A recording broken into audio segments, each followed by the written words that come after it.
ओम शांति। आज हम मधुर ईश्वरी महावाक्य साकार मुरली सुनेंगे 17 फरवरी 2023 की। तो आज शिव बाबा कह रहे हैं कि तुम सभी जो बच्चे हो वो लकी स्टार्स हो, भाग्यशाली सितारे हो। और बाबा कहते हैं 2 सितारे होते हैं, 2 प्रकार के। एक जो है आप सितारे और एक है आकाश में चमकने वाले ऊपर के सितारे। तो बाबा कहते हैं आपकी तुलना उनसे की जाती है। और वो जो सितारे हैं, बाबा कहते हैं जो आकाश के जो सितारे हैं ऊपर, तो वो क्या करते, सिर्फ रोशनी देते हैं। और आप जो सितारे हो, लकी स्टार्स हो, आप क्या करते हो, आप ज्ञान के आधार से मनुष्यों को जगाने की सेवा करते हो। तो और सभी जो आत्माएं इस समय जो दुखी हैं, उन दुखी आत्माओं को क्या करते, सुखी बनाते हो। तो बाबा कहते हैं जो वो ऊपर के जो सितारे हैं ना, उनको नक्षत्र देवता कहते हैं। तो बाबा कहते हैं लेकिन जो सच्चे देवता चैतन्य में, वो तो तुम बनते हो। क्योंकि बाबा कहते हैं वो जो जिसे नक्षत्र हैं वो ऊपर में रहते हैं, परंतु देवताएं ऊपर में तो नहीं रहते। बाबा कहते देवताएं तो इसी साकार सृष्टि पर हैं, परंतु सभी मनुष्यों से क्या है, ऊंचे हैं। तो ये बाबा ने कहा।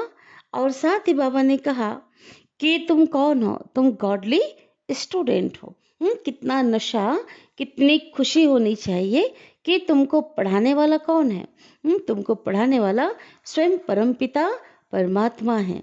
तो बाबा ने कहा कि जो ज्ञान है वो बहुत मीठा है। क्योंकि बाबा बहुत मीठा है, तो उनका ज्ञान भी कैसा है, मीठा है। तो बाबा कहते कितना खुशी से, आप बच्चों को बहुत ही खुशी से बाबा को याद करना है और एक बाबा की श्रीमत पर चलना है, मनुष्य मत पर नहीं चलना है। तो बाबा कहते हैं यहाँ पे कई बच्चे जो हैं, हाँ, नए नए बच्चे जो हैं, वो क्या करते हैं, वो बहुत पुराने पुराने बच्चों से भी बहुत आगे जा रहे हैं पुरुषार्थ में। तो आप बच्चों को क्या करना है, ड्रामा के ऊपर नहीं छोड़ना है पुरुषार्थ को। बाबा कहते हैं ड्रामा कहेंगे करके छोड़ेंगे ना, तो क्या हो जाएगा, आपका जो पुरुषार्थ है वो आगे नहीं बढ़ेगा, पुरुषार्थ में ठंडे हो जाएंगे। इसलिए बाबा समान बनाने की, बाबा कहते श्रीमत के आधार पे सेवा करना है। और बाबा ने शांति की शक्ति का महत्व कल भी बताया, और आज भी बाबा कह रहे हैं कि जो शांति की शक्ति है ये बहुत बड़ी शक्ति है। तो बाबा कहते हैं जो इस शक्ति के आधार से, ये इतनी महान शक्ति है कि बाबा कहते हैं इससे सर्व आत्माएं जो हैं को आकर्षित कर सकते हो, है ना।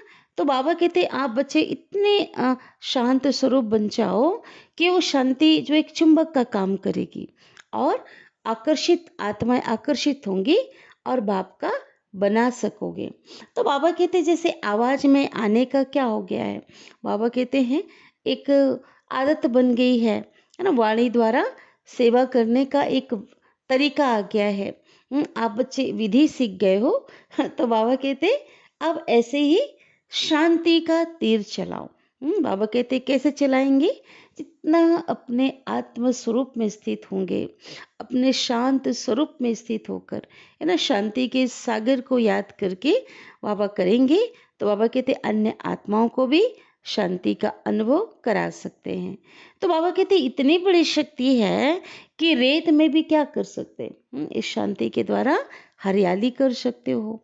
कितना भी कड़ा जो पहाड़ है, बाबा कहते उसमें से पानी निकाल सकते हो। अर्थात जो मना की कठोर मनोभूमि वाली आत्माओं को भी आप सॉफ्ट बना सकते हो, उसे भी ज्ञानवान बना सकते हो। तो इसलिए बाबा ने कहा कि बात इस शांति की शक्ति को अपने बोल, संकल्प और कर्म में, प्रैक्टिकल में लाना है। आप बच्चों को तो क्या बन जाएंगे, आप बच्चे मास्टर शांति दाता बन जाएंगे। तो बाबा ने कहा आत्म अभिमानी बनने का अभ्यास करना है। तभी बाबा कहते हैं एक एक व्रत ले लो। जैसे कोई व्रत लेते हैं ना, प्रतिज्ञा करते हैं, ऐसे बाबा कहते कि एक आत्मा समझने की एक धुन लगा दो, तो व्रत ले लो, तो इससे क्या होगा, तभी वृत्तियां परिवर्तन होंगी। तो अभी हम विस्तार से आज के महावाक्य को सुनते हैं। आज की मुरली का सार है, मीठे बाबा कहते हैं, मीठे बच्चे, तुम्हें घर बैठे भगवान बाप मिला है, तो तुम्हें अपार खुशी में रहना है। विकारों के वश खुशी को दबा नहीं देना है। आज की मुरली का प्रश्न है, आज की मुरली में 2 प्रश्न हैं। पहला प्रश्न, तुम बच्चों में लकी किसको कहेंगे और अनलकी किसको कहेंगे? भाग्यशाली किसको कहेंगे और दुर्भाग्यशाली किसको कहेंगे? है ना, बाबा कहते ये बच्चों की बात हो रही है जो भगवान को पहचान कर भगवान के बन चुके हैं ना। विश्व की दूसरी आत्माओं की बात नहीं हो रही है, अब बच्चों में बाबा कह रहे हैं। तो उत्तर है, आंसर है, लकी वह है, भाग्यशाली वह है जो बहुतों को आप समान बनाने की सेवा करते, सबको सुख देते हैं। और अनलकी वह है जो सिर्फ सोते और खाते हैं, एक दो को दुख देते रहते हैं।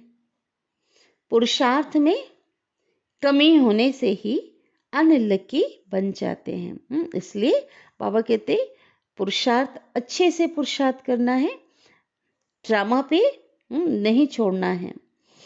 दूसरा प्रश्न है, जिन बच्चों के तीसरे नेत्र का ऑपरेशन सक्सेसफुल होता है, उनकी निशानी क्या होगी? उत्तर है, वह माया के तूफानों में घड़ी घड़ी गिरेंगे नहीं, ठोकर नहीं खाएंगे। उनकी जो दैवी चलन होगी और धारणा अच्छी होगी। गीत बजा है, छोड़ भी दे आकाश सिंहासन, धरती पे आ जाओ। सभी आत्माओं ने ऊपर रहने वाले ऊंचे से ऊंचे परमात्मा पिता को पुकारा, दुखी होकर के कि ऊपर से आप नीचे आ जाओ हम बच्चों के पास, क्योंकि हम बच्चे क्या हैं, बहुत दुखी हैं। ओम शांति। शिव भगवानुवाच, व ऐसे भी कह सकते हो कि गीता के भगवान शिव भगवानुवाच, गीता का नाम लिया जाता है क्योंकि गीता को ही खंडन किया गया है। क्या खंडन किया गया है, किस प्रकार खंडन किया गया है? गीता सुनाने वाले के बदले गीता सुन करके प्रारब्ध पाने वाले उस सतयुगी प्रिंस का नाम डाल दिया गया है। तो बाबा कहते हैं सारा मदार इस पर है कि गीता श्री कृष्ण साकार देवता ने नहीं गाई है, अर्थात श्री कृष्ण ने राजयोग नहीं सिखाया है। वह श्री कृष्ण द्वारा आदि सनातन देवी देवता धर्म की स्थापना नहीं हुई है। श्री कृष्ण को निराकार भगवान तो कह नहीं सकते। बाबा कहते हो तो 16 कला संपूर्ण कौन है? वो तो देवता है। श्री कृष्ण का जो चित्र है वो अलग है, क्योंकि चित्र कैसा है, साकार चित्र है ना, शरीरधारी है श्री कृष्ण। और परमपिता परमात्मा जो शिव हैं, उनका रूप अलग है, वो निराकार है, वह है परम आत्मा, उनका कोई शरीर नहीं है। शिव बाबा का कोई शरीर नहीं है। पुकारते ही हैं कि हे भगवान रूप बदल करके आ जाओ। अब बाबा कहते रूप बदल कर आ जाओ, तो कोई वो जानवर का रूप तो नहीं धरेगा ना, लेकिन मनुष्यों ने क्या किया है, बाबा कहते भगवान को भी जानवर का रूप दे दिया है। 24 अवतार बताया है ना, कच्छ है ना, कछुआ, मछली अवतार, वरहा माना पिग जो होता है, सुअर, कितने निष्कृष्ट प्राणी, उसका अवतार कह दिया। डेस डेस डेस, मतलब कितने सारे अवतार जानवरों के नरसिंह अवतार दिखाते हैं, परंतु बाबा खुद कहते हैं भगवान आज इस सृष्टि पर आया है और खुद कह रहे हैं कि मैंने यह रूप धरे ही नहीं है, मुझे तो नई सृष्टि रचनी है ना। आप श्री कृष्ण को सृष्टि तो नहीं रचनी है, ब्राह्मण कुल को रचने वाला ब्रह्मा है। ब्रह्मा और श्री कृष्ण में तो बहुत फर्क है। ब्रह्मा के मुख से ब्राह्मण रचे गए, श्री कृष्ण के मुख से देवताएं रचे गए। हम कहते ऐसे तो कहाँ भी लिखा हुआ नहीं है ना। ब्रह्मा के मुख से ब्राह्मण रचे गए, ये तो ठीक है, लेकिन श्री कृष्ण के मुख से देवताएं रचे गए, ऐसे कहीं लिखा है क्या? नहीं, बाबा कहते ऐसे नहीं लिखा गया है। अभी तुम बच्चे जानते हो कि दुनिया में ऐसा कोई भी नहीं है जिसकी बुद्धि में यह हो कि निराकार परमात्मा साकार में आकर के आत्माओं को ज्ञान देते हैं। ये तो बहुत गुप्त बात है। बाबा कहते ज्ञान लेने वाली भी कौन है? आत्मा। और देने वाली भी कौन है? आत्मा, है ना। देने वाली सुप्रीम सोल परमात्मा, वो भी एक आत्मा ही है, और लेने वाली तो मनुष्य आत्मा तो है ही। अब आधा कल्प से भिन्न भिन्न रूप से माता पिता गुरु गोसाई आदि सब देहधारी एक दो को कुछ ना कुछ मत देते आए हैं। अभी इस समय तुम्हें हो माता पिता पर समझाया जाता है। यह महिमा एक की ही गाई जाती है। सारी महिमा एक परम पिता परमात्मा शिव की है। तो शिव बाबा कहते हैं तुम्हारे जो भी लौकिक माँ बाप, शरीर को जन्म देने वाले जो माता पिता हैं, बंधु गुरु गोसाई हैं, इन सभी की मत को अब छोड़ो, क्योंकि अब तक इनकी मत पर चल रहे थे और इनकी मत पर चल करके आज तुम्हारा क्या हाल हो गया है। इसलिए बाबा ने कहा अब इनको छोड़ो, अब मैं आकर तुम्हारा बाप, टीचर, गुरु, बंधु आदि प्रैक्टिकल में बनता हूँ। तो मेरी मत पर चलो, क्योंकि मेरी मत में सभी की मत समाई हुई है ना। मेरी जो मत है वो श्रेष्ठ मत है, परमात्मा की मत सबसे श्रेष्ठ मत है, और उसमें ही चलने में क्या है? और कहते कल्याण है। इसलिए मुझे एक की मत पर चलना अच्छा है ना। तो परम पिता परमात्मा जरूर मत अभी ही देंगे, जबकि अभी ब्रह्मा के तन में आए हुए हैं। यह परम आत्मा तुम आत्माओं को मत देते, श्रेष्ठ शिक्षाएं देते हैं, और वह सभी मनुष्य मत देते हैं ना। दुनिया में मनुष्य मत देने वाले बहुत ढेर लोग हैं। वास्तव में तो वो भी बाबा कहते आत्माएं जो भी शिक्षाएं या मत देती हैं वो आर्गन्स द्वारा देती हैं, शरीर के द्वारा, मुख द्वारा देती हैं। परंतु जो मनुष्य हैं वो नाम रूप में फंसे हुए हैं, देह भान में हैं, तो इस राज को नहीं जानते। जैसे कहते हैं बुद्ध पार निर्वाण गया, बना बुद्ध ने शरीर छोड़ा तो उनके लिए कहा गया और वो ऊपर पार निर्वाण चला गया। आप बाबा कहते जो बुद्ध है वो तो शरीर का नाम हो गया, तो वह शरीर तो कहीं जाता नहीं है ना। बाबा कहते आत्मा की वो बात नहीं करते, वो तो शरीर की बात करते हैं ना। वो तो शरीर का नाम हो गया, और शरीर तो कहीं जाता नहीं। तो कहेंगे वहाँ कहेंगे फलाना बैकुंठ गया, तो उसके लिए भी क्या करते हैं? शरीर का नाम लेते हैं। ऐसे नहीं कहेंगे कि वह शरीर छोड़ करके उनकी आत्मा गई। बाबा कहते ऐसे तो कोई जाते भी नहीं है ना। ना ही कोई बैकुंठ ऐसा कोई चला जाए या अपने आप जो है उस पार निर्वाण धाम उस घर में चला जाए, ऐसे तो होता ही नहीं है। बाबा कहते हैं तुम समझते हो कि आत्मा को ही स्वर्ग में जाना है, क्योंकि ये जो शरीर है पुरुषार्थ अभी कर रहे हैं, है ना, तो आत्मा ही जाएगी वहाँ, है ना, वहाँ जा करके उसे नया शरीर मिलेगा। आत्मा कोई स्वर्ग से यहाँ नहीं आती, है ना, ऊपर कोई स्वर्ग नहीं है, क्योंकि अभी तक लोगों को पता नहीं था। तो कहते ना, ऊपर से स्वर्ग से आत्मा आती है। तो बाबा कहते सभी आते कहाँ से हैं? जो आत्माओं का घर परम धाम है, वहां से आते हैं। तो यह जो नॉलेज है, ये जो सत्य ज्ञान है, आप बच्चों की बुद्धि में है। तुम जानते हो इस सृष्टि पर पहले पहले देवी देवताओं की आत्माएं थी, जिन्होंने सतयुग में पार्ट बचाया। तो तुम्हारी बुद्धि में आत्मा और परमात्मा, इन दोनों का पूरा परिचय है। भले तुम घड़ी घड़ी भूल जाते हो और देह अभिमान में आ जाते हो। बाबा कहते बार बार भूल जाते हो कि हम एक आत्मा है। तो पूरी रीति कोई से मेहनत नहीं होती, बना देही अभिमानी आत्म अभिमानी बनने की मेहनत बाबा कहते नहीं होती है, क्योंकि माया ऐसी है जो पुरुषार्थ करने नहीं देती।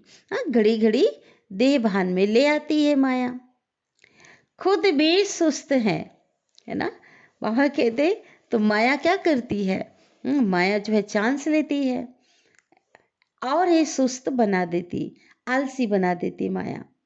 विश्व का मालिक खुद बैठ कर देखो पढ़ाते, कौन है? शिव बाबा पढ़ाते, जिसमें मात पिता बंधु सखा गुरु आदि सब संबंधों की ताकत आ जाती है ना, एक में ही सब है। इसलिए महिमा गाते ना, तुम्ही हो माता पिता, तुम्ही हो बंधु सखा, तुम्ही हो सर्वस्व उनको कहते हैं। तो बाबा कहते हैं कहने मात्र नहीं है, वो सभी संबंधों में उन मिठास है और सभी संबंधों की जो ताकत है, हाँ, बाबा कहते हैं आ जाती है। और यह महिमा एक निराकार परमात्मा की है, परंतु मनुष्य समझते नहीं। हम गाते तो हैं, लेकिन वास्तव में है कौन? किसके लिए गायन है? सर्व संबंध किससे है? तो बाबा कहते हैं उनको अनुभव ही नहीं है, पता ही नहीं है। तो लक्ष्मी नारायण आदि ये जो सबके आगे ये महिमा गाते रहते हैं। बाबा कहते वास्तव में ये जो महिमा है एक निराकार परमपिता शिव परमात्मा की है। लेकिन आज लक्ष्मी नारायण के आगे भी, देवताओं के आगे भी ये महिमा गा देते हैं। तुम जानते हो हम आत्माएं 84 जन्मों का चक्र लगाकर अभी आई हैं। कहाँ पे? बाबा के पास। अब यह अंतिम जन्म है, तो यह घड़ी घड़ी बुद्धि में याद रहना चाहिए। यह नॉलेज बड़ी खुशी की है। ऐसा बेहद का बाबा स्वयं बच्चों के, बाबा कहते आप बच्चों के और कोई को मिलता नहीं। आप बच्चे कौन हो? कोटों में कोई और कोई में कोई आकर के मेरे बनते हो और उन्हें भगवान मिला है। तो ये जो नॉलेज है ना, ये बड़ी खुशी की है। ऐसा बेहद का बाप स्वयं तुम बच्चों के और कोई को नहीं मिलता। विवेक भी कहता है परमपिता परमात्मा का जो बच्चा बना है, उनकी खुशी का तो बाबा कहते हैं कोई पारावार नहीं होना चाहिए, अपार अपार खुशी में रहना चाहिए। परंतु लोभ मोह आदि विकार जो है ना, बाबा कहते वो आने से खुशी को दबा देते। विकारों के कारण खुशी कम हो जाती है। तो इन विकारों ने ही सारी दुनिया की जो खुशी है उसको दबा दिया, कम कर दिया। तुमको तो घर बैठे आकर के भगवान बाप मिला है। भारत में आए हैं भगवान, भारत में आए हैं। भारतवासियों का तो भारत घर है ना, परंतु आएंगे तो जरूर एक घर में। ऐसे नहीं कि घर घर में आएंगे। हम भगवान एक स्थान पर बेहद के मधुबन घर में आएंगे ना। भारत में भी मधुबन घर में आएंगे, ऐसे नहीं कि घर घर में आएंगे, फिर तो सर्वव्यापी हो गया। परंतु आएंगे तो जरूर आकर के पतितों को पावन बनाएंगे। दुनिया तो समझती है श्री कृष्ण आएगा, परंतु तुम जानते हो परम पिता जो परमात्मा है वो आया हुआ है। और उनकी महिमा क्या है? पतित पावन ज्ञान का सागर है। उनका नाम वास्तव में रुद्र है। यह बड़े से बड़ी बाबा कहते भूल है। जब यह समझें कि वह बेहद का बाप, बाबा कहते कौन सी भूल है कि लोग कहते हैं ना कि कृष्ण जो है, श्री कृष्ण आएगा, पतितों को वो पावन बनाएगा, तो ये बड़ी भूल है। तो जब यह समझें कि बेहद का बाप सारी सृष्टि का रचयिता है, तो खुशी का पारा चढ़ जाए। ऐसे बाप से तो जरूर वर्षा मिलेगा, श्री कृष्ण से तो वर्षा मिल ना सके। इन बातों पर भी किसकी बुद्धि नहीं चलती। दुनिया तो सारी शूद्र संप्रदाय है, ब्राह्मण भी सिर्फ कहलाने मात्र हैं। तुम ब्राह्मण जब विचार सागर मंथन करो, है ना, संगम युगी ब्रह्मा मुख वंशावली, आप बाबा कहते जो ब्राह्मण हैं, तो वो जब विचार सागर मंथन करे इस ज्ञान का, तब औरों को परिचय दे सको, माना बहुत बेहतरीन ढंग से परिचय दे सकते हो। श्री कृष्ण को तो सब जानते हो, सब जानते हैं। सिर्फ कोई कहते राधे कृष्ण स्वर्ग के हैं और कोई कहते द्वापर में हैं, है ना।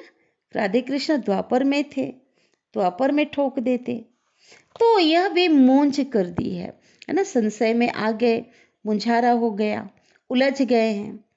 ईश्वर तो ज्ञान का सागर है। तुम ईश्वरी संप्रदाय, बाबा कहते तुम ईश्वरी संप्रदाय में ही ज्ञान आ सकता है, क्योंकि बाबा कहते हर एक को ज्ञान तो मिलता नहीं, उनको ही बाबा आकर के ज्ञान देते हैं। आसुरी संप्रदाय में, माना कलयुगी मनुष्यों में ज्ञान कहाँ से आया?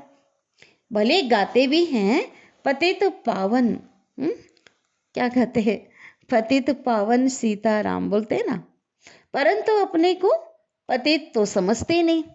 इधर गा रहे हैं लेकिन समझते ही नहीं। स्वर्ग को तो बिल्कुल जानते ही नहीं, सिर्फ नाम मात्र कहते हैं। यह भी नहीं समझते हैं कि देवताएं जो हैं वो स्वर्गवासी हैं। तुम समझते हो, बाबा कहते हैं, और फिर क्या करते हो? औरों को जब समझाते हो तब उनकी आंखें खुलती है, अर्थात उनको समझ में यथार्थ रीति आता है। माया ने आंखें ही बंद कर दी। कौन सी आंखें? बुद्धि रूपी नेत्र, हाँ, जो समझ का नेत्र है वो बंद कर दिया है। प्राचीन भारत स्वर्ग था, लक्ष्मी नारायण का राज्य था, यह भी नहीं जानते। हम भी, बाबा कहते, नहीं मानते थे।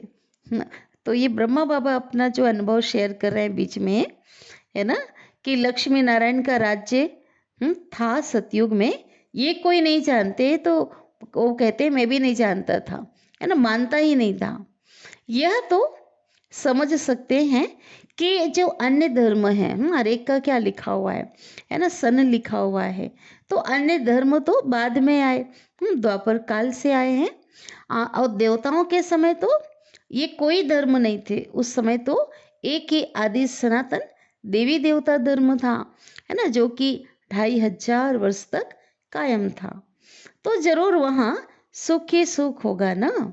बाप बच्चों को रचते ही हैं सुख के लिए, ऐसे नहीं कि सुख दुख दोनों देते हैं, नहीं। लौकिक बाप भी बच्चा मांगता है तो उनको धन संपत्ति देने के लिए, ना कि दुख देने के लिए, है ना। सुख देने के लिए ही क्या करते हैं, अपना वर्षा देने के लिए। लौकिक जो बच्चा उसकी कामना रखता है ना, लौकिक में भगवान से मांगता है अगर किसी की संतान नहीं होती है तो। यह तो अभी हम समझाते हैं कि द्वापर से लेकर लौकिक बाप पिता भी दुख देते आए हैं। सतयुग त्रेता में तो कोई किसको दुख नहीं देते, है ही सुखधाम, है ना। सब एक दो को क्या देते, सुख देते। यहाँ माँ बाप प्यार तो बहुत करते हैं, है ना। कौन से माँ बाप, है ना। बाबा कहते दुख देना मना। अब लोग कहेंगे अगर कोई आए सुनने के लिए, ये कैसी रॉन्ग बात ये लोग कर रहे हैं। भाई माता पिता किसी को दुख कैसे देंगे, वो तो कितना सुख देते, पहला करते।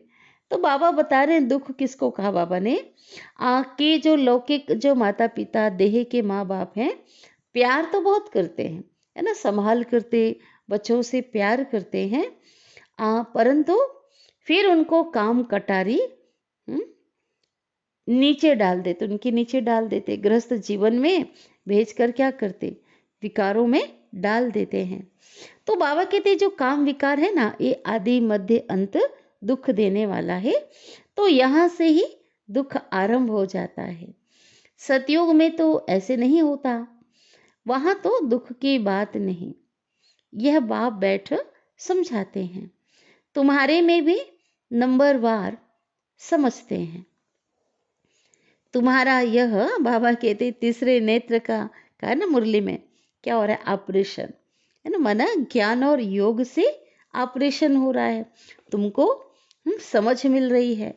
परंतु बाबा कहते कोई का जो ऑपरेशन जो होता है सक्सेसफुल होता है ना। आज लौकिक दुनिया में कोई आंख का ऑपरेशन कराते हैं तो कोई का क्या होता है, सक्सेस हो जाता है, और कोई कोई का तो सक्सेसफुल होता ही नहीं है। तो बाबा कहते हैं तो ऐसे ही यहाँ पर भी है। तो जैसे कोई का अगर सक्सेस नहीं होता, कोई खराबी रह जाती है, कोई की आंखें तो बिल्कुल खराब हो जाती है और कोई की ठीक हो जाती है। तो ऐसे बाबा कहते यहाँ भी है ना, कि कोई तो समझ मिलता है किसी को, निश्चय बुद्धि होकर के पुरुषार्थ करने लग पड़ते हैं।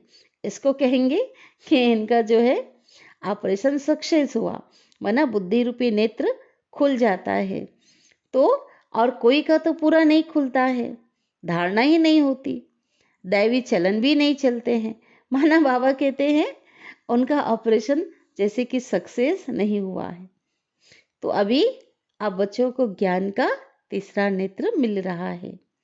माया के तूफान में घड़ी घड़ी गिरते रहते हैं। कौन, जिनका ऑपरेशन सक्सेसफुल नहीं होता, अर्थात ज्ञान की सही समझ ना होने के कारण क्या करते हैं, गिरते रहते हैं। एक तरफ है शिव बाबा हमें क्या कर रहे हैं, एक तरफ 21 जन्मों का सुख देने वाला उस्ताद भगवान है, और दूसरे तरफ दुख देने वाला रावण है। तो बाबा ने कहा शिव बाबा को भी उस्ताद कहेंगे और रावण को भी उस्ताद कहेंगे। तो शिव बाबा कहते हैं मैं तो कोई को दुख नहीं देता हूं, मैं तो सुख देने वाला नामी ग्रामी हूं, है ना। अर्थात सुख देने में भगवान का नाम सबसे पहले आता है, और सुख का सागर कहा जाता, सुखदाता कहते हैं। सतयुग त्रेता में सब सुखी हैं, सुख देने वाला बाबा कहते और है। ये भी किसको पता नहीं है कि रावण का राज्य कब आरंभ होता है। आधा कल्प राम राज्य और आधा कल्प रावण राज्य।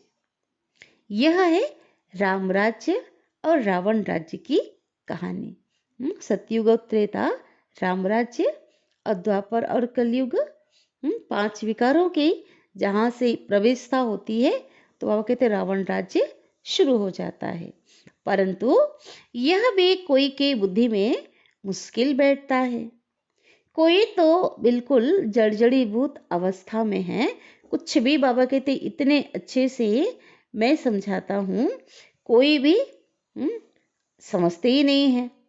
कोई कोई जितना मनुष्य पढ़ते हैं उतना मैनर्स भी आते जाते हैं, है ना। कौन सी पढ़ाई की बात है, ये जो ईश्वरीय पढ़ाई है, ये श्रेष्ठ पढ़ाई की बात है। तो चरित्रवान बनते जाते, दबदबा रहता है। हमारा बाबा कहते हैं जो दबदबा है वो गुप्त है, जो नशा है ना वो गुप्त नशा है। लौकिक दुनिया में तो दिखाई पड़ता है ना, वहां भी पढ़ाई से लोग चरित्रवान बनते हैं, लेकिन सबसे ऊंचा जो बाबा कहते मैनर्स जिनके अंदर आता है वो कौन है? आप बच्चे, क्योंकि 16 कला संपूर्ण बनते देवता बनते हो। नारायणी नशा चढ़ा हुआ होगा आंतरिक अंदर, तो वर्णन भी करेंगे, औरों को समझाएंगे और औरों को समझाएंगे। यह पढ़ाई तो राजाओं का राजा बनाने वाली है, ऊंचे पोजीशन में ले जाने वाली है। कांग्रेसी लोग तो राजाओं का नाम सुन करके गर्म हो जाते ना, क्योंकि उनके पिछाड़ी के जो राजाएं हुए हैं वो ऐशी बन गए थे ना, ऐशो आराम में आकर के ऐसे लिप्त हो गए थे। तभी तो भारत क्या हो गया था? गुलाम बन गया था। अंग्रेजों ने इतने दिनों तक, वर्षों तक राज्य किया। इसलिए बाबा कहते जो कांग्रेसी हैं तो बहुत तमतमा जाते थे। परंतु बाबा कहते यह भूल गए हैं, ये तो बाबा उस समय की बात कर रहे हैं ना, जब अंग्रेजों का राज्य था उस समय। परंतु यह भूल गए हैं कि आदि सनातन देवी देवताएं राजा रानी थे। अभी तुम फिर बाप से शक्ति ले 21 पीढ़ी राज्य भाग लो। यह सत्यनारायण की कथा तो मशहूर है, परंतु विद्वान आचार्य भी इसको नहीं जानते। एक परमात्मा पिता ही आकर के इस समय बताते हैं, और आप बच्चों को ही बाबा कहते ये कथा के बारे में मालूम है। गीता का कितना आडंबर बनाया है, लाखों सुनते हैं परंतु समझते तो कुछ भी नहीं है। अब इन विचारों को कौन सुजाग करे? बाबा कहते कौन जगाए? जो सो रहे हैं अज्ञान के नींद में, उनको कौन जगाए? तो ये तो तुम बच्चों का काम है, क्योंकि तुम बच्चे जागे हुए हो, तुम बच्चों को रोशनी मिली है, और तुम बच्चे ही क्या कर सकते हो? औरों को जगा सकते हो। परंतु बहुत थोड़े बच्चे हैं जो औरों को सुजाग कर सकते हैं। तो जो जितना आप समान बनाएंगे, है ना, अन्य आत्माओं को ज्ञानवान बनाएंगे, उतना ही पद भी ऊंचा पाएंगे। अब शिव बाबा कहते हैं कि बीती सो बीती, है ना, जब तक जो कुछ हुआ ड्रामा में ऐसा था, है ना, उसको छोड़ो। बाबा कहते अब आगे के लिए पुरुषार्थ करो, अब ड्रामा नहीं लगाओ। जो बीत गया सो ड्रामा, लेकिन आगे के लिए क्या करो? पुरुषार्थ करो। अपना चार्ट देखो, इतने समय में क्या धारणा की, अब तक मेरे अंदर कौन सी धारणा हुई है ना। कोई 25-30 वर्ष के हैं इस ईश्वरीय जीवन में, किसी को चलते हुए 25-30 वर्ष हो गए हैं, कोई तो 1 माह का, कोई 7 रोज का भी बच्चा बना है, बच्चा बना ईश्वरीय ज्ञान में आई हुई आत्माएं हैं। परंतु बाबा कहते हैं देखा क्या जाता है? बाबा कहते 15-20 वर्ष वालों से वो गैलप कर रहे हैं। अभी अभी आए हुए बच्चे इतने पुरुषार्थ में सरपट भाग रहे हैं, बाबा कहते उनसे भी आगे जा रहे हैं। वंडर है ना। या तो कहेंगे माया प्रबल है ना, जो इतने पुराने जो लोग हैं, हाँ, उनका पुरुषार्थ ठंडा हो गया है। या कहेंगे ड्रामा, परंतु ड्रामा पर रखने से पुरुषार्थ ठंडा हो जाता है। फिर क्या समझते हैं? बाबा कहते ड्रामा पे नहीं रखना है। फिर समझते हैं हमारा शायद भाग्य में नहीं है ना। पुरुषार्थ कम करेंगे, पुरुषार्थहीन बन जाते, और क्या कहते भाग्य पे छोड़ते हैं। बाबा कहते तुम सब लकी स्टार्स हो, भाग्यशाली सितारे, और तुम्हारी जो भेंट है ऊपर के, हाँ, आकाश के सितारे से की जाती है। तुम बाबा कहते तुम सृष्टि के सितारे हो। वो जो आकाश के सितारे हैं ना, ऊपर के सितारे, वो सिर्फ टिमटिमाते हैं, है ना, रोशनी देते हैं, लेकिन तुम जो सितारे हो, जो भाग्यशाली सितारे, हाँ, सृष्टि के जो सितारे, आप बच्चे क्या करते हो? मनुष्यों को जगाने की सेवा करते, उनको ज्ञान देते हो, ज्ञानवान बनाते हो, दुखियों को सुखी बनाते हो। मनुष्य इन सितारों को, जो ऊपर सितारे चमक रहे हैं, उनको नक्षत्र देवता कहते हैं। लेकिन शिव बाबा कहते हैं सच्चे देवता तो तुम बनते हो। चैतन्य में कौन बनता? हाँ, तुम बच्चे बनते। उन सितारों को वो देवता कहते हैं क्योंकि वह ऊपर रहते हैं। परंतु बाबा कहते जो रियल में जो देवताएं जो हैं वो ऊपर तो नहीं रहते। स्वर्ग कोई ऊपर तो है ही नहीं। रहते तो इसी सृष्टि पर है ना, परंतु हाँ, वो मनुष्यों से क्या है? ऊंचे हैं, सबको सुख देते हैं।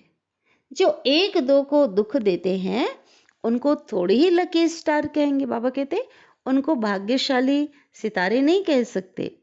लकी और अनलकी, भाग्यशाली और दुर्भाग्यशाली, जो बाबा कहते जो बच्चे हैं, जो सितारे हैं, इसी समय हैं जो आप समान बनाते, औरों को सुख देते हैं, उन्हें लकी सितारे, भाग्यशाली सितारे कहेंगे।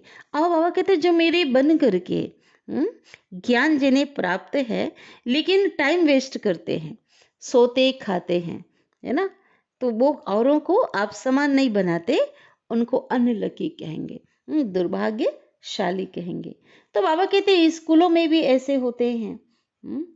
यह भी पढ़ाई है ना। कोई तो बहुत अच्छा पढ़ करके आगे बढ़ जाते हैं और कोई तो अच्छे से पढ़ाई ना करके पीछे रह जाते हैं। तो बुद्धि से काम लेना पड़ता है। राधे कृष्ण को 16 कला लकी कहेंगे ना, भाग्यशाली। राम सीता को 2 कला कम हो गए। तो सबसे नंबर 1 जो लकी हैं वो है लक्ष्मी नारायण। तो वो भी कैसे इस योग्य बने? बाबा कहते इस पढ़ाई से। भगवान आकर के इस समय जो पढ़ाई पढ़ा रहे हैं, इस ईश्वरीय पढ़ाई से इतने श्रेष्ठ बने हैं। तो बाबा कहते पुरुषार्थ अच्छा करने से ऊंचा पद पाते हैं, और पुरुषार्थ में अगर कमी कर दिया तो दुर्भाग्यशाली बन पड़ते। तुमको तो बाप खुद पढ़ाते हैं, तुम स्टूडेंट ही वास्तव में गोप गोपियां हो। संगम युग की जो मुरली सुनते हो भगवान से, आप ही गोप गोपियां हो। वास्तव में यह अक्षर सतयुग से निकला है। वहां प्रिंस प्रिंसेस खेल पाल करते हैं, है ना, कहाँ? सतयुग में। तो प्रिय नाम गोप गोपियां रखा है। लेकिन बाबा कहते गोप गोपियां तो संगम युग की बात है। सतयुग में श्री कृष्ण के साथ दिखाते हैं।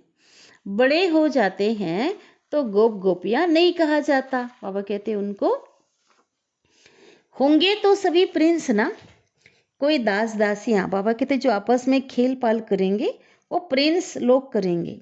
कोई जो दास दासियां सतयुग में भी वह बाहर के गावड़े के लोगों से नहीं खेलेंगे। कौन? जो अंदर के महलों के अंदर वाले नहीं खेलेंगे। महल में तो बाहर वाले आ ना सके। श्री कृष्ण बाहर जमुना आदि पर नहीं जाते। दिखाते हैं ना जो शास्त्रों में बात, कहानी जो बनी हुई है। बाबा कहते हैं अपने महल तो बहुत बड़ा होता है ना, तो महल में अंदर ही खेलते हैं। लेकिन भागवत में तो कई ऐसी बातें, फालतू बातें बैठ करके लिखी है ना। कोई भगवान ने नहीं लिखा, मनुष्यों ने अनुमान से लिख दिया है। और बाबा कहते कितनी ग्लानि कर दी कृष्ण की, मटकी फोड़ी आदि देश टेस मना, वस्त्र हरण किया, चोरी किया। तो ऐसा कुछ भी नहीं है।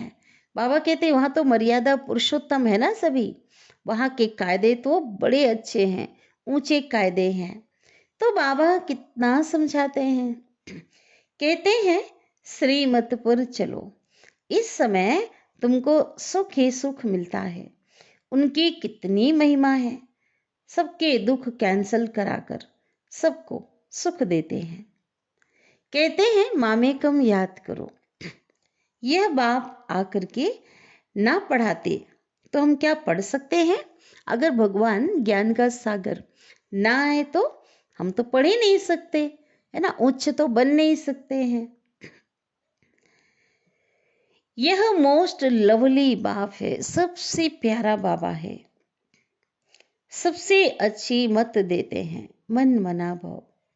मुझे याद करो, स्वर्ग को याद करो, चक्र को याद करो, इसमें सारा ज्ञान आ जाता है। वह तो सिर्फ विष्णु को स्वदर्शन चक्र दिखाते हैं, परंतु अर्थ का तो पता ही नहीं। हम अभी जानते हैं कि जो शंख है वो ज्ञान का शंख है, जो निराकार बाप देते हैं। विष्णु थोड़े ही देते हैं और देते हैं मनुष्यों को, जो फिर देवता अथवा विष्णु बनते। कितना मीठा ज्ञान है। तो कितना खुशी से बाप को याद करना चाहिए। अच्छा, याद प्यार ले लेते हैं। मीठे मीठे सिकिलिदे ब्राह्मण कुल भूषण स्वदर्शन चक्रधारी बच्चों को याद प्यार। परंतु बच्चे स्वदर्शन चक्र चलाते बहुत थोड़ा है, कोई तो बिल्कुल भी नहीं चलाते हैं। बाबा तो रोज कहते हैं स्वदर्शन चक्रधारी बच्चे, टाइटल दिया हुआ है और संबोधित भी करते हैं। तो ये भी एक प्रकार की आशीर्वाद मिलती है। अच्छा, मीठी मीठी रूहानी बच्चों को रूहानी बाप की नमस्ते, और हम रूहानी बच्चों की रूहानी माता पिता बाप दादा को याद प्यार, गुड मॉर्निंग और नमस्ते। शुक्रिया बाबा, शुक्रिया, आपका दिल से पद्मा पदम गुना शुक्रिया। धारणा के लिए मुख्य सार, एक बाप की मत में बाप, टीचर, गुरु, बंधु आदि सभी की मतें समाई हुई हैं, इसलिए उनकी ही मत पर चलना है। बाबा कहते मनुष्य के मत पर अब नहीं चलना है। दूसरी पॉइंट है, बीती सो बीती कर पुरुषार्थ में गैलप करना है, घोड़े की तरह सरपट भागना है। ड्रामा कह करके पुरुषार्थ को ड्रामा पे नहीं छोड़ना है, ड्रामा कह करके ठंडा नहीं होना है। औरों को आप समान बनाने की सेवा करनी है। सदगुरु वरदान दे रहे हैं, शांति की शक्ति द्वारा सर्व को आकर्षित करने वाले मास्टर शांति देवा भव। वरदान दिया कि आप बच्चे कौन हो, मास्टर शांति देवा हो। विस्तार है, जैसे वाणी द्वारा सेवा करने का तरीका आ गया है, ऐसे अब शांति का तीर चलाओ। इस शांति की शक्ति द्वारा रेत में भी हरियाली कर सकते हो। कितना भी कड़ा पहाड़ हो उसमें भी पानी निकाल सकते हो। इस शांति की महान शक्ति को संकल्प, बोल और कर्म में, प्रैक्टिकल में लाओ तो मास्टर शांति देवा बन जाएंगे। फिर शांति की किरणें विश्व की सर्व आत्माओं को शांति की तरफ क्या करेगी, आकर्षित करेगी, बाबा की ओर आकर्षित करेगी। और आप क्या बन जाएंगे, बाबा कहते शांति के चुंबक बन जाएंगे। माना आप आत्माओं की स्थिति इतने शांत चित्त बन जाएगी, आप बच्चे इतने शांत स्वरूप बन जाएंगे कि दुखी अशांत आत्माओं का जो आकर्षण है आपकी ओर होगा और आपकी तरफ से बाप की तरफ चला जाएगा। स्लोगन है, आत्म स्थिति का व्रत धारण कर लो। बाबा कहते जैसे कोई पक्का व्रत रखते हैं ना, एक प्रतिज्ञा की तरह। तो बाबा कहते जब आप व्रत धारण कर लेंगे तो क्या होगा, जो वृत्ति है वो परिवर्तन हो जाएगी कि मैं आत्मा हूँ। अपने को आत्मा समझने का हर पल, मैं आत्मा देख रही हूँ, मैं आत्मा बोल रही हूँ, मैं आत्मा सुन रही हूँ, मैं आत्मा आत्मा से बात कर रही हूँ, ज्ञान सुना रही हूँ। मतलब हर पल एक आत्मा की धुन लगा देना, आत्म अभिमानी बाबा कहते बनने की। तो ये व्रत इतना पक्का कर लो, धारण कर लो, तभी बाबा कहते वृत्ति चेंज होगी। नहीं तो देभान में रहने से वृत्ति कभी भी बदल नहीं सकती। अब है अव्यक्त इशारे। आप सबका पहला पहला व्रत व प्रतिज्ञा है कि मन, वाणी और कर्म में पवित्र रहेंगे। ये पहला व्रत है जिसमें तो और एक बाबा दूसरा ना कोई, यह व्रत सभी ने लिया है ना, भगवान के बच्चे बन करके ये व्रत लिया है ना। तो सदैव इस व्रत को स्मृति में रखो, है ना। आत्म अभिमानी का व्रत तो हाँ लेना ही है, बाबा कहते, लेकिन और ये व्रत तो आपने लिया ही है ना। कौन सा? एक बाबा दूसरा ना कोई और पवित्रता का व्रत। तो सदैव बाबा कहते जो व्रत लिया है ना, इस व्रत को तोड़ो नहीं, इस व्रत को कायम रखो। और कायम कब रह सकेगा? जब स्मृति में रखेंगे कि हमने कौन सा व्रत लिया है। तो कभी भी स्मृति से कभी अंदर में बाबा कहते वृत्ति जो है चंचल नहीं होगी। अगर ऐसी श्रेष्ठ स्मृति रखेंगे तो बाबा कहते वृत्ति चंचल नहीं होगी। प्रवृत्ति, परिस्थिति व प्रकृति के कोई भी विघ्नों के वश नहीं होंगे। विघ्न तो आएंगे, परिस्थितियां तो आएंगी, लेकिन बाबा कहते आप इस व्रत पर कायम रहेंगे तो परिस्थिति आप पर हावी नहीं होगी। अच्छा, ओम शांति।